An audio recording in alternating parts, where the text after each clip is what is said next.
the director of the Secret Service, resigned today.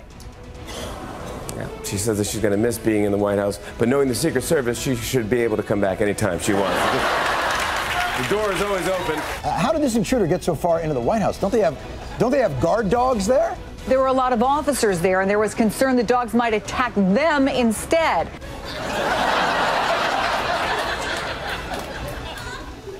Sounds strange, but it makes more sense when you find out a lot of Secret Service agents are cats. That turmoil at the Secret Service target practice for late-night comments, not so funny at the White House, where they forced out Director Julia Pearson after tone-deaf testimony on Capitol Hill. Top lawmakers now calling for a top-to-bottom shakeup. ABC's chief White House correspondent John Karl has more on what it will take to restore confidence in the president's protectors. In 1981, when Secret Service agent Tim McCarthy took a bullet for Ronald Reagan, he was just doing his job. The bond between an agent and a president is built on trust and respect. And despite the agency's security lapses and scandals during his 6 years in the White House, President Obama has always stood up for the Secret Service. You still have confidence in the Secret Service? The Secret Service does a great job. Thank you. I'm grateful for the sacrifices they make on my behalf and my family's behalf. Do you solemnly swear? A week later came Director Julia Pearson's disastrous appearance before Congress. Profoundly inadequate, shocking, disgraceful, outrageous. Is there any one of those adjectives you disagree with? No. Her resignation came after a series of new revelations first reported by the Washington Post. The September 19th fence jumper armed with a knife made it much further into the White House than the Secret Service first said. Back in November 2011, it took the Secret Service 5 days to figure out that bullets had struck the White House. And last month, the final straw, the disclosure that a man with a criminal record carrying a gun got onto an elevator with the president during a trip to Atlanta. How dark a moment is this? It's an embarrassment. It's not our brightest day, no question. But the Secret Service has a 150-year history, and we don't go away. If there's something that's broken, we fix it. The once exalted agency is now facing intense scrutiny. For This Week, Jonathan Karl, ABC News, the White House. Let's talk about this now on the roundtable, joined by Peggy Noonan from the Wall Street Journal, CNN's Van Jones, and one of the top teams in political journalism, authors of Game Change and Double Down, now the managing editors of Bloomberg Politics, Mark Halperin, John Heilemann. Your new program, All Due Respect, premieres tomorrow. And Mark, let me begin with you. The White House had no choice on Pearson by the end of the day on Tuesday, but they did not want to push her out.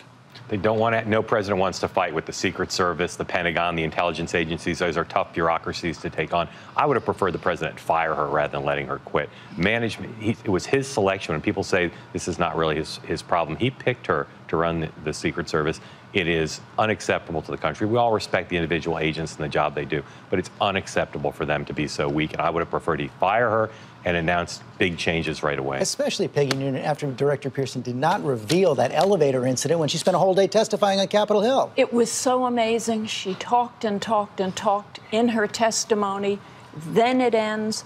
Then the Washington Examiner and the Washington Post come out with this information that she somehow forgot to include about the scariest incident, the president in the elevator, the guy jumping around. He's got a gun and apparently an unfortunate past. One of the things that seems to me about the Secret Service story is that it's not only incredibly dangerous that the service unit isn't working, it's also got to be turned around quickly.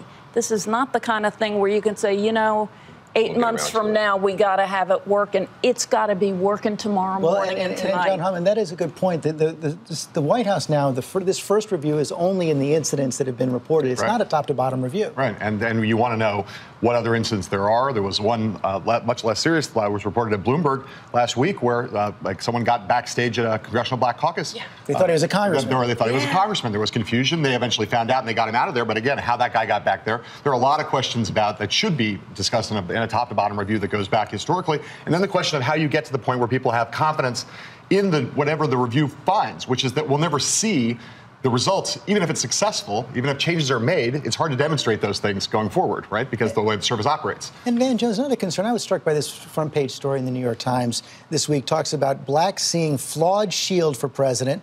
They quote Congressman Emanuel Cleaver saying, well, the Secret Service, they're trying to expose the president. You hear a lot of that from African Americans, in particular this concern that somehow the Secret Service isn't doing all they should be doing for their president. Well, first of all, I think that is unfair. I did get a chance to work in the White House. I know how hard this job is. Let's not forget, if you're a Secret Service person, you are 1 second away from history being made in a negative direction your entire time you're there. It's a very high-stress job. People sign up for this job. We have to respect them and appreciate them. But we have to remember the history of African-American leaders being killed in this country, whether you're talking about Medgar Evers, whether you're talking about Malcolm X, Martin Luther King. So there's a big sensitivity in the black community to, the minute he first announced, every African-American that I knew above the age of 50 said he's going to be killed. And so there's a huge concern that this level of shenanigans is going on. The last thing I want to say is this president has been threatened more than any other president, and he deserves a better job. I wish that the Secret Service had only the job protecting the president, not all this other stuff. And Peggy, this ties into this broader concern you wrote about this week. The title of your column this week, Bureaucratic Brazenness. You know, this loss of confidence in every official who comes out there and tries to calm us down. Yeah, there's a sort of laxness one perceives that is going on in the executive agencies. To my mind, as I look at this White House 6 years in, I see a great deal of articulate thought and a great deal of you know, let's do some rah-rah, some build the spirit, some this and that. But they don't seem that good at running the government, at running their own agencies. There have been a series of scandals, as we know, from early days of GSA through the Veterans Administration, which I think is a very tough mishandling by the government.